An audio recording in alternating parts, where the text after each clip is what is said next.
The desert stretched wide and silent, like a giant sea made of sand.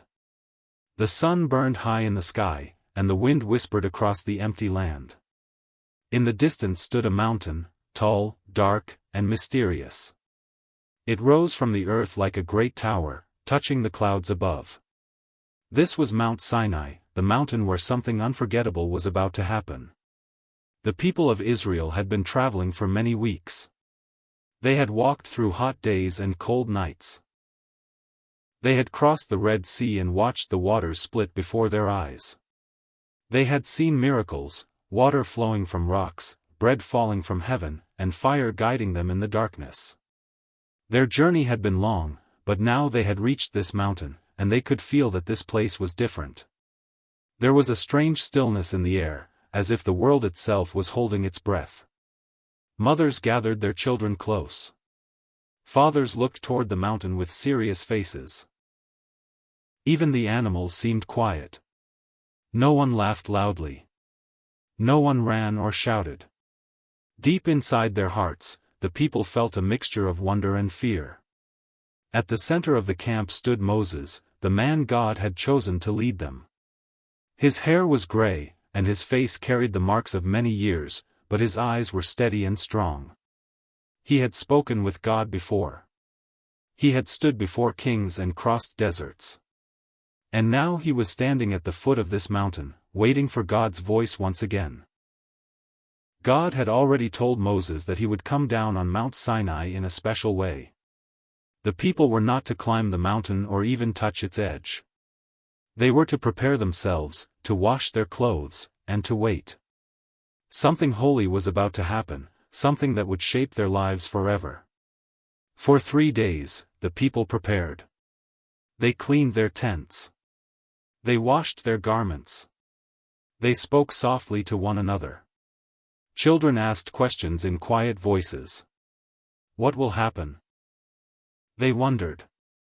Will we see God? Some felt excited. Others felt nervous.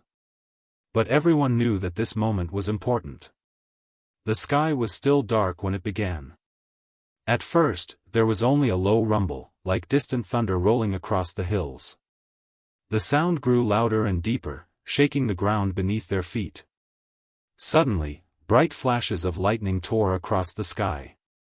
Thick clouds gathered around the top of Mount Sinai, wrapping the mountain in darkness. A loud trumpet blast echoed through the air.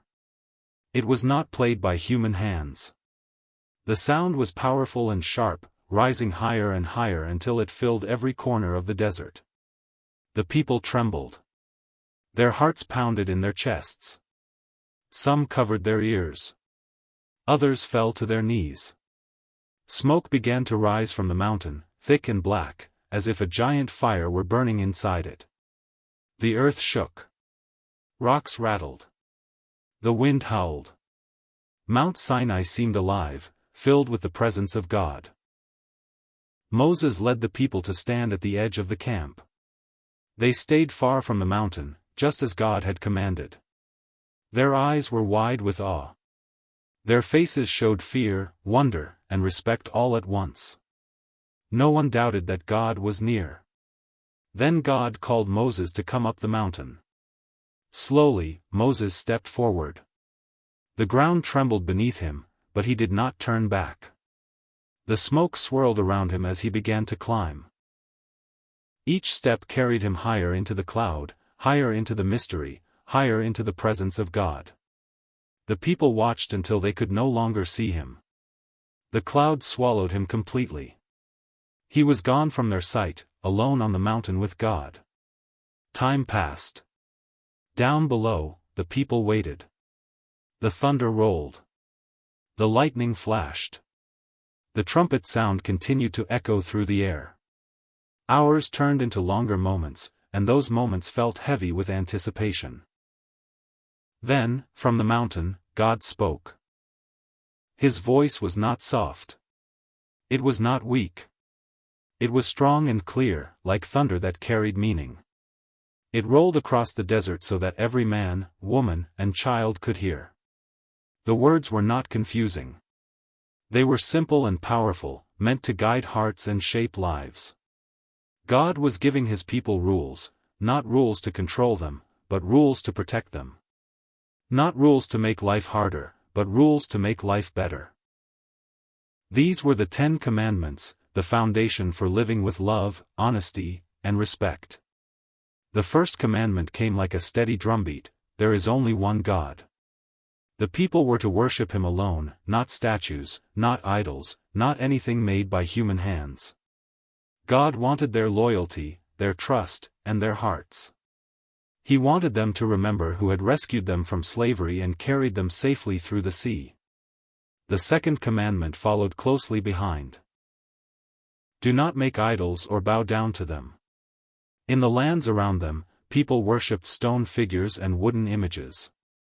But God wanted his people to know that he was living and real, not something that could be carved or painted.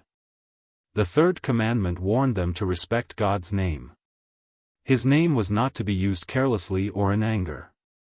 It was holy, powerful, and worthy of honor. The fourth commandment reminded them to rest.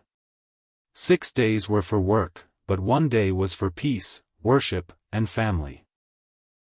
This day was a gift, a time to breathe, to remember God, and to care for one another. The fifth commandment spoke to children and families: honor your father and mother. Respect those who guide you.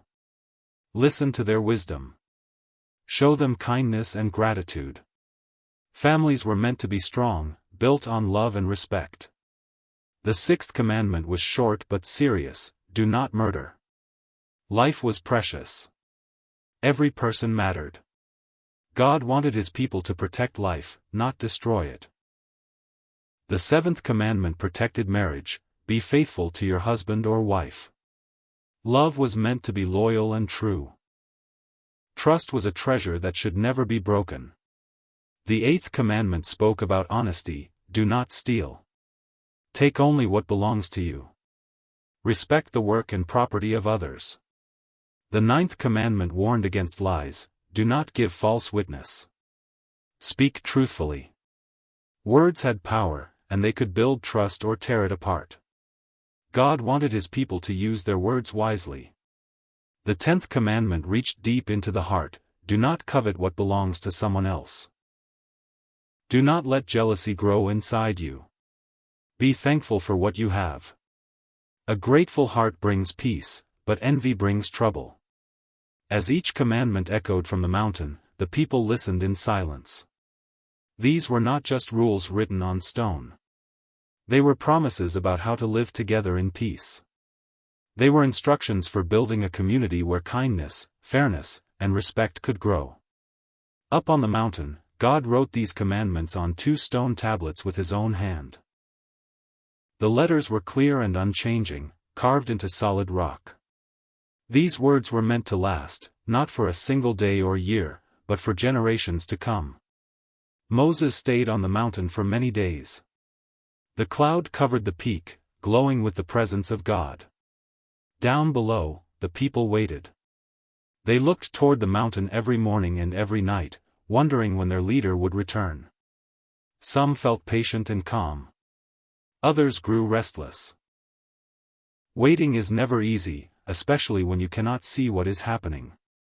Days turned into weeks, and the silence from the mountain felt heavy. But God was still working. He was teaching Moses more than rules. He was teaching him about leadership, responsibility, and faith. He was preparing him to guide the people through the challenges ahead. Finally, the day came when Moses began to descend from Mount Sinai. He carried the 2 stone tablets in his hands. His steps were careful and steady. The cloud slowly lifted, and the thunder faded into the distance. As he came closer to the camp, the people saw something amazing. Moses' face was shining. A bright light seemed to glow from his skin, reflecting the glory of God. It was not a frightening light, but a beautiful one, warm and powerful, like sunlight after a long storm. The people stepped back in awe. They had never seen anything like it. Moses raised the stone tablets so everyone could see them. The commandments were now written before their eyes, clear and permanent. These commandments were more than laws. They were a path, a way to live with love for God and love for others. They were reminders that freedom came with responsibility, and blessings came with obedience. Parents began teaching these words to their children. Around campfires at night, families repeated the commandments together. They spoke about honesty, kindness, and respect. They reminded one another that God cared about how they treated each other every single day. Even today, the story of Mount Sinai still speaks to hearts around the world. The desert may be far away, and the mountain may stand silent, but the message remains strong. Treat others with kindness. Speak truth. Be grateful. Honor God. Choose what is right, even when it is hard. Because long ago, in a desert filled with thunder and smoke, God gave his people a gift, not gold, not treasure, not power, but guidance. A set of words to light their path, to protect their families, and to help them build a better world. And those words, carved in stone on a mountain that touched the sky, continue to shine like a steady light, guiding hearts through every generation.